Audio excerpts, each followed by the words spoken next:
রমাদান মাসে ইবাদত বন্দেগী করতে পারা এটা আল্লাহর নেয়ামত, এটা আল্লাহর অনুগ্রহ, এটা আল্লাহর রহমত। যে রমজান পেয়েও ইবাদত করতে পারলো না সে তো হতভাগা, কপাল পোড়া।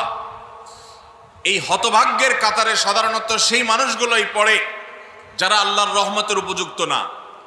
আমরা নানাবিধ অপরাধে, নানাবিধ গুনাহ করে, নানাবিধ নাফরমানি করে আল্লাহর রহমতের উপযুক্ততা আমরা হারিয়ে ফেলেছি, যার কারণে রমজানের ইবাদতের তৌফিক হয় না।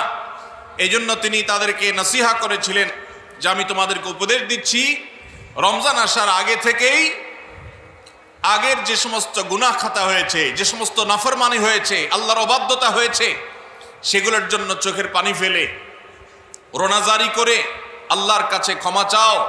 আল্লাহর কাছে ক্ষমা চেয়ে যদি আগের সবগুলোকে ভ্যানিশ করতে পারো তাহলে আল্লাহর কাছে রহমতের উপযুক্ত হবে। বিষয়টা অনেকটা হালখাতার।